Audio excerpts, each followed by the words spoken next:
Praise the Lord. ಕರ್ತನಿಗೆ ಸ್ತೋತ್ರ. Every time we come to the presence of God, ಪ್ರತಿ ಸಾರಿ ನಾವು ದೇವರ ಒಂದು ಪ್ರಸನ್ನತೆಯಲ್ಲಿ ಬಂದಾಗ it's a great joy ದೊಡ್ಡ ಸಂತೋಷ. because God going to speak with us. ಯಾಕಂದರೆ ದೇವರು ನಮ್ಮ ಸಂಗಡ ಮಾತನಾಡುತ್ತಾರೆ. When God going to speak with us, ಯಾವಾಗ ದೇವರು ನಮ್ಮ ಸಂಗಡ ಮಾತನಾಡುತ್ತಾರೋ there is a great deliverance, great peace in our lives. ನಮ್ಮ ಜೀವನದಲ್ಲಿ ಒಂದು ದೊಡ್ಡ ಬಿಡುಗಡೆ ಮತ್ತು ಸಮಾಧಾನ. Hallelujah. Hallelujah. So I believe ನಾನು ನಂಬುತ್ತೇನೆ many are chosen ಅನೇಕರು ಆರಿಸಲ್ಪಟ್ಟವರು and few only called. ಆದರೆ ಸ್ವಲ್ಪ ಜನ ಮಾತ್ರ ಕರೆಯಲ್ಪಟ್ಟವರು.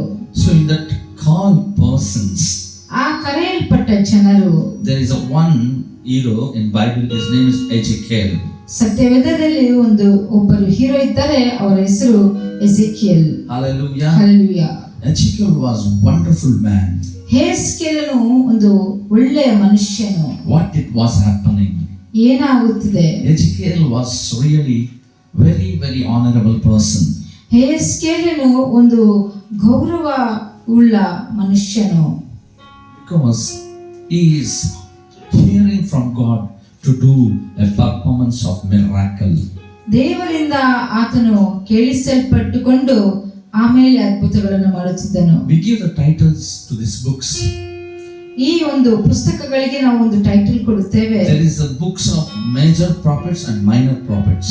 ಒಂದು ಮೇಜರ್ ಪ್ರವಾದಿಕರು ಮತ್ತು ಮೈನರ್ ಪ್ರವಾದನೆ, ಚಿಕ್ಕವರು ದೊಡ್ಡವರು ಎಂಬುದಾಗಿ ಪ್ರವಾದಿಗಳನ್ನು ಕರೆಯಲ್ಪಟ್ಟಿದ್ದಾರೆ. And this Ezekiel is a great is a big prophet. ಈ ಯೆಹೆಸ್ಕೇಲನು ಒಂದು ದೊಡ್ಡ ಪ್ರವಾದಿ. Hallelujah. Hallelujah. So God going to speak with him. So ಆತನ ಹತ್ತಿರ ದೇವರು ಮಾತನಾಡುತ್ತಾರೆ. Beautifully listen, my dear servants of God. ಸುಂದರವಾಗಿ ಸೇವಕರೇ ಕೇಳಿಸಿಕೊಳ್ಳಿರಿ. The people are nowadays using by the Lord. You will be prophesying people was comforted, people was delivered, people was healed. ನೀವು ದೇವರ ಹೆಸರಿನಲ್ಲಿ ಪ್ರವಾದಿಸುತ್ತೀರಿ, ಮನುಷ್ಯರು ಬಿಡುಗಡೆ ಹೊಂದಿಕೊಳ್ಳುತ್ತಾರೆ ಮತ್ತು ಅವರು ಸ್ವಸ್ಥತೆ ಹೊಂದಿಕೊಳ್ಳುತ್ತಾರೆ. But we want to listen carefully this verse and we want to correct it to God. ಈ ವಾಕ್ಯವನ್ನು ತುಂಬಾ ಜಾಗೃತಿಯಾಗಿ ನಾವು ಕೇಳಿಸಿಕೊಂಡು ಸರಿಪಡಿಸಿಕೊಳ್ಳಬೇಕು. Ezekiel chapter 3 verses 17 it says. ಯೆಹೆಸ್ಕೇಲನ ಪ್ರವಾದನೆ ಗ್ರಂಥ 3ನೇ ಅಧ್ಯಾಯ. God speak with them, son of man, I have made you a watchman for my house of Israel. Therefore hear word from me mouth and give them warning from me. ಯೆಹೆಸ್ಕೇಲನ ಪ್ರವಾದನೆ ಗ್ರಂಥ 3ನೇ ಅಧ್ಯಾಯ 17ನೇ ವಚನ. ನರಪುತ್ರನೇ, ನಾನು ನಿನ್ನನ್ನು ಇಸ್ರಾಯೇಲ್ ವಂಶದವರ ಮೇಲೆ ಕಾವಲುಗಾರನಾಗಿ ನೇಮಿಸಿದ್ದೇನೆ. ಹೀಗಿರಲು ನನ್ನ ಬಾಯಿಂದ ಹೊರಡುವ ಮಾತನ್ನು ಕೇಳಿ ನನ್ನ ಪರವಾಗಿ ಅವರನ್ನು ಎಚ್ಚರಿಸು. Hallelujah. Hallelujah. Carefully we want to listen, all servants of God. ಎಲ್ಲ ದೇವರ ಸೇವಕರೇ ಜಾಗೃತಿಯಿಂದ ನಾವು ಕೇಳಿಸಿಕೊಳ್ಳಬೇಕು. Because ಯಾಕಂದ್ರೆ God words released from his mouth, we just warn to his people. ದೇವರ ಒಂದು ವಾಕ್ಯವು ಆತನ ಮುಖಾಂತರ ಆತನ ಬಾಯಲ್ಲಿ ಮಾತನಾಡುವಾಗ ನಾವು ಮನುಷ್ಯರಿಗೆ ಎಚ್ಚರಿಕೆಯನ್ನು ಕೊಡಬೇಕು. Hallelujah. Hallelujah. Hallelujah. Hallelujah. So we want to know that God's word clearly.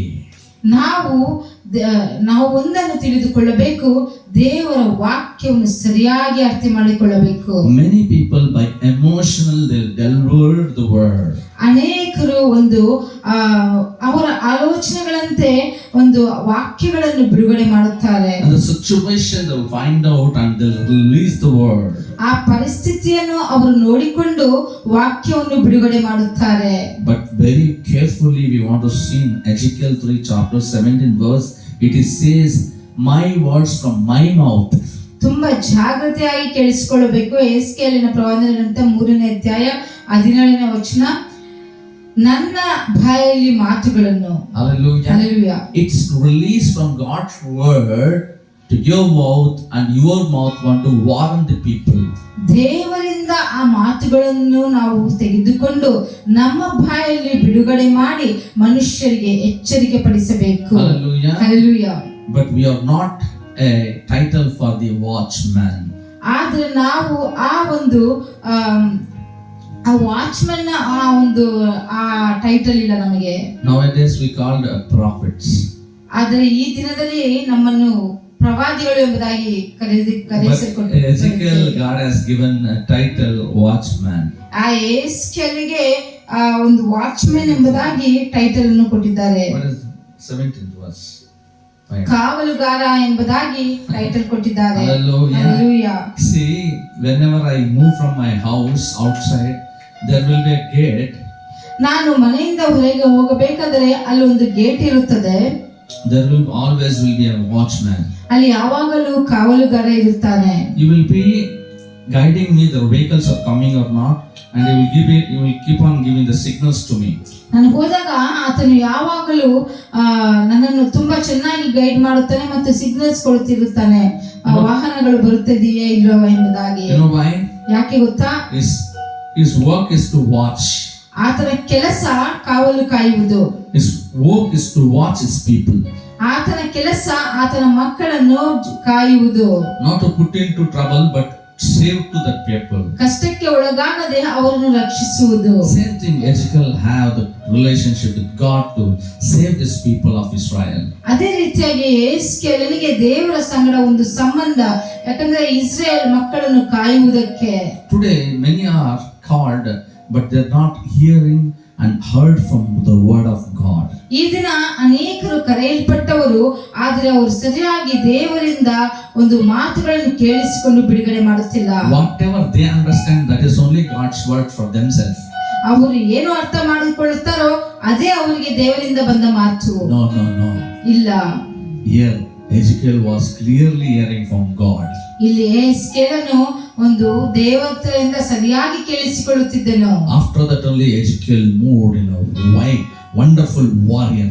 ಅದಾದ ನಂತರನೇ ಯೆಹೆಜ್ಕೇಲನು ಒಂದು ಸುಂದರವಾಗಿ ಆತನು ಒಬ್ಬ ವಾರಿಯರ್ ಆಗಿ ತಯಾರಾದನು. You know what happened in Ezekiel's life? The greatest miracle. ಯೆಹೆಜ್ಕೇಲ ಒಂದು ಜೀವನದಲ್ಲಿ ಒಂದು ದೊಡ್ಡ ಅದ್ಭುತ ಏನಾಯ್ತು ಗೊತ್ತಾ? The power God has given to him. ಆತನಿಗೆ ಒಂದು ಶಕ್ತಿಯನ್ನು ದೇವರು ಕೊಟ್ಟಿದ್ದಾರೆ. Many group of people, they can say, what can I say? The army. ಒಂದು ಗುಂಪು. It's a big army. ಒಂದು ದೊಡ್ಡ ಗುಂಪು ಸೈನ್ಯ. And all dead and became bones. ಆ ಎಲ್ಲರೂ ಸತ್ತು ಎಲ್ಲ ಒಂದು ಮೂಳೆಗಳಾಗಿ ಬಿಟ್ಟವು. And what happened? ಏನಾಯಿತು? He want a warriors to stood and war for battle. ಆ ಒಂದು ಯುದ್ಧವನ್ನು ಯುದ್ಧ ಮಾಡುವುದಕ್ಕೆ ಆತನಿಗೆ ಸೈನಿಕರು ಬೇಕು. But nobody are standing with him. ಆದರೆ ಆತನ ಸಂಗಡ ಯಾರು ನಿಲ್ಲುತ್ತಿಲ್ಲ. But what God has given authority to him. ದೇವರು ಆತನಿಗೆ ಏನು ಅಧಿಕಾರ ಕೊಟ್ಟನು?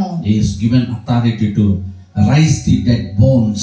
ಆತನಿಗೆ ಏನು ಅಧಿಕಾರ ದೇವರು ಕೊಟ್ಟರೆಂದರೆ ಸತ್ತಿರುವ ಮೂಳೆಗಳನ್ನು ಜೀವಂತವಾಗಿ ಎಬ್ಬಿಸುವುದಕ್ಕೆ. Hallelujah. Hallelujah. You are the right watchman for his people. God will give the authority. ನೀನು ಒಂದು ಸರಿಯಾದ ಒಂದು ಕಾವಲುಗಾರನಾಗಿದ್ದರೆ ಆತನ ಮಕ್ಕಳಿಗೆ ಆತನು ನಿನಗೆ ಅಧಿಕಾರವನ್ನು ಕೊಡುತ್ತಾರೆ. Not your mental decisions to give other people's. ನಿನ್ನ ಒಂದು ಸ್ವಂತ ಆಲೋಚನೆ ಅಲ್ಲ ಬೇರೆಯವರಿಗೆ ಕೊಡುವುದಕ್ಕೆ. But you want to hear from the Lord and you want to release the word. ನೀನು ದೇವರಿಂದ ಕೇಳಿಸಿಕೊಂಡು ಮಾತನ್ನು ಅದನ್ನು ಬಿಡುಗಡೆ ಮಾಡಬೇಕು. Nowadays many churches prepares the message for their congregation. ಈ ದಿನಗಳಲ್ಲಿ ಅನೇಕ ಸಭೆಗಳು ಅವರ ಸಭಿಕರಿಗೆ ಒಂದು ಮೆಸೇಜ್ ಅನ್ನು ಸಂದೇಶವನ್ನು ತಯಾರು ಮಾಡುತ್ತಾರೆ. To please them, they want to tell, oh wonderful message, last week was this and this week was this wonderful, my pastor is wonderful, they want to say. So they will prepare the message to tell word in every Sundays. ಕಡೆಯ ವಾರದಲ್ಲಿ ಈ ಒಂದು ಒಳ್ಳೆ ಸಂದೇಶ, ಈ ವಾರದಲ್ಲಿ ಒಳ್ಳೆ ಸಂದೇಶ ಎಂಬುದಾಗಿ ಬೋಧಕರನ್ನು ತುಂಬಾ ಮೆಚ್ಚಿಸುವುದಕ್ಕಾಗಿ ಅನೇಕರು ಸಹ ಅವರು ಮೆಸೇಜ್ಗಳನ್ನು ತಯಾರು ಮಾಡುತ್ತಾರೆ. So they want actually what to do with the congregation. They want to hear, oh he is a man of God, they want to say, they want to please. But real man of God have authority to rise the dead even too. ನಿಜವಾದ ಒಂದು ದೇವರ ಸೇವಕರಿಗೆ ಒಂದು ದೊಡ್ಡ ಅಧಿಕಾರವಿರುತ್ತೆ, ಯಾಕಂದ್ರೆ ಸತ್ತಿರೋವನ್ನ ಎಬ್ಬಿಸುವುದಕ್ಕೆ. So what today we are doing in churches? ಈ ದಿನದಲ್ಲಿ ನಾವು ಸಭೆಗಳಿಗೆ ಯಾವುದಕ್ಕೋಸ್ಕರ ಹೋಗುತ್ತೇವೆ? We are going for marriages. ಮದುವೆಗೋಸ್ಕರ We are ಹೋಗುತ್ತಿದ್ದೇವಾ? going for miracles. ಅದ್ಭುತಗಳಿಗೋಸ್ಕರ ಸಭೆಗೆ We ಹೋಗುತ್ತಿದ್ಯಾ? are going to see somebody is good dressed. ಯಾರು ಸರಿಯಾಗಿ ಚೆನ್ನಾಗಿ ಒಳ್ಳೆ ವಸ್ತ್ರವನ್ನು ಧರಿಸಿಕೊಂಡಿದ್ದಾರೆ Who came ನೋಡುವುದಕ್ಕ? in which car? ಯಾರು ಯಾವ ಕಾರಲ್ಲಿ ಬಂದರು? Youth is more in the church. ಆ ಸಭೆಯಲ್ಲಿ ತುಂಬಾ ಯೌವನಸ್ಥರಿದ್ದಾರಾ? And beautiful worship is going on. ಸುಂದರವಾದ ಒಂದು ಆರಾಧನೆ ಮಾಡುತ್ತಿದ್ದಾರಾ? Our church is really completely settled in good way in ITCT, and we have AC church. ನಮ್ಮ ಸಭೆಯು ಒಂದು IT ಸಿಟಿನಲ್ಲಿ ಚೆನ್ನಾಗಿ ಅದು ಸೆಟಲ್ ಆಗಿದೆ ಎಂಬುದಾಗಿ Why we are going to church? ಯಾವುದಕ್ಕೋಸ್ಕರ ಸಭೆಗೆ ಹೋಗುತ್ತಿದ್ದೇವೆ? Church want to hear from the word from the God. ಸಭೆಯು ದೇವರ ಹತ್ರದಿಂದ ಒಂದು ಮಾತನ್ನು ಕೇಳಿಸಿಕೊಳ್ಳಬೇಕು. Nowadays the pastor and prophet or evangelist or anyone teacher or any apostle, they want to hear from God, they want to deliver the word. ಈ ದಿನದಲ್ಲಿ ಬೋಧಕರಾಗಿರಬಹುದು, ಒಂದು teacher ಆಗಿರಬಹುದು, ಒಂದು ಪ್ರವಾದಿಕ ಆಗಿರಬಹುದು, ಒಂದು ಎವಾಂಜಲಿಸ್ಟ್ ಆಗಿರಬಹುದು, ಎಲ್ಲರೂ ದೇವರಿಂದ ವಾಕ್ಯವನ್ನು ಕೇಳಿಸಿಕೊಂಡು ಬಿಡುಗಡೆ ಮಾಡಬೇಕು. The time the miracles will happen, people will change, people will repent, people will follow God, they will have every day in their home, they celebrate Jesus. ಆ ಸಮಯದಲ್ಲಿ ದೇವರು ಒಂದು ಬಿಡುಗಡೆ ಮಾಡಿದ ವಾಕ್ಯದಿಂದ ಮನುಷ್ಯರು ಮಾರ್ಪಾಡು ಹೊಂದಿಕೊಳ್ಳುತ್ತಾರೆ ಮತ್ತು ಪಶ್ಚಾತ್ತಾಪ ಪಡುತ್ತಾರೆ, ದೇವರನ್ನು ಅವರು ಅಪ್ಪಿಕೊಳ್ಳುತ್ತಾರೆ ಮತ್ತು ಸಂಪೂರ್ಣವಾದ ಬದಲಾವಣೆ ಹೊಂದಿಕೊಳ್ಳುತ್ತಾರೆ. Don't forget, my dear servants of God, ಮರೆತು ಹೋಗಬೇಡಿರಿ ಪ್ರಿಯ ದೇವರ ಸೇವಕರೇ, you are called as watchman for his people. ಆತನ ಮಕ್ಕಳಿಗೆ ನಿನ್ನನ್ನು ಕಾವಲುಗಾರನಾಗಿ ದೇವರು ನೇಮಿಸಿದ್ದಾರೆ. Watchman is very ordinary job. ಕಾವಲುಗಾರನು ಒಂದು ಸಾಧಾರಣವಾದ ಒಂದು ಕೆಲಸ. But one side we know they're doing very low job and everything, but there is a job for them, responsibility. ನಾವು ಅಂದುಕೊಳ್ಳಬಹುದು ಆತನದು ಒಂದು ಚಿಕ್ಕ ಕೆಲಸ ಎಂಬುದಾಗಿ, ಆದರೆ ಆತನಿಗೆ ಒಂದು ದೊಡ್ಡ ಜವಾಬ್ದಾರಿ ಇದೆ. The watchman is not ordinary man. ಕಾವಲುಗಾರನು ಒಂದು ಸಾಧಾರಣ ಮನುಷ್ಯನಲ್ಲ. The watchman want to take care of his people. ಕಾವಲುಗಾರನು ಆತನ ಮಕ್ಕಳನ್ನು ನೋಡಿಕೊಳ್ಳಬೇಕು. The watchman, you want to watch and see the robber not to come to the place and they don't want to rob. ಕಾವಲುಗಾರನು ಚೆನ್ನಾಗಿ ನೋಡಿಕೊಳ್ಳಬೇಕು, ಯಾಕಂದ್ರೆ ಕಳ್ಳರು ಬಂದು ಮನೆಯಲ್ಲಿ ಕದ್ದುಕೊಂಡು ಹೋಗಬಾರದು. The watchman want to watch all the city. ಕಾವಲುಗಾರನು ಆ ಪಟ್ಟಣವನ್ನೇ ಕಾಯಬೇಕು. The watchman want to watch their people. ಕಾವಲುಗಾರನು ಆತನ ಮಕ್ಕಳನ್ನು ಕಾಯಬೇಕು. Same thing, you chosen or called, you decide yourself. ಅದೇ ರೀತಿಯಾಗಿ ನೀನು ಕರೆಯಲ್ಪಟ್ಟಿದೆಯಾ ಇಲ್ಲ ಆರಿಸಲ್ಪಟ್ಟಿದೆಯಾ ಎಂಬುದಾಗಿ ನಿನ್ನನ್ನು ನೀನು ಪರೀಕ್ಷಿಸಿಕೋ. If you really called to watch his people, be careful, you have responsibility. ನಿಜವಾಗ್ಲೂ ದೇವರು ಆತನ ಮಕ್ಕಳನ್ನು ಕಾಯುವುದಕ್ಕೋಸ್ಕರ ನಿನ್ನನ್ನು ಕರೆಯಲ್ಪಟ್ಟಿದ್ದರೆ ತುಂಬಾ ಜಾಗೃತಿಯಾಗಿರು, ಯಾಕಂದ್ರೆ ನಿನಗೆ ಒಂದು ದೊಡ್ಡ ಜವಾಬ್ದಾರಿ ದೇವರು ಕೊಟ್ಟಿದ್ದಾರೆ. God will provide financial. ದೇವರು ಹಣಕಾಸಿನ ಒಂದು ವಿಷಯವನ್ನು ನಿನಗೆ ಅದು ಕೊಡುತ್ತಾರೆ. And God will provide health. ಆತನು ಆರೋಗ್ಯವನ್ನು ದಯಪಾಲಿಸುತ್ತಾನೆ. God also bless you with wealth. ದೇವರು ಒಂದು ಆಸ್ತಿಯನ್ನು ದಯಪಾಲಿಸುತ್ತಾನೆ, ಆಶೀರ್ವಾದ ಮಾಡುತ್ತಾನೆ. You want to be faithful watchman.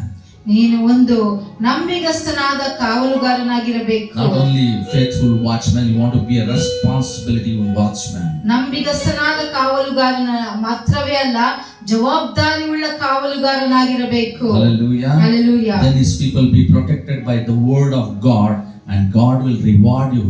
ಆತನ ಮಕ್ಕಳನ್ನು ದೇವರು ಆತನ ಸೇವಕರ ಕಾವಲುಗಾರರ ಮುಖಾಂತರ ಸುರಕ್ಷಿತವಾಗಿ ಇಟ್ಟುಕೊಂಡಿದ್ದಾರೆ. ಅದಕ್ಕೋಸ್ಕರ ದೇವರು ನಿನಗೆ ಒಂದು ದೊಡ್ಡ ಬಹುಮಾನವನ್ನು ಕೊಡುತ್ತಾರೆ. Hallelujah. Hallelujah. Try yourself, your call or chosen.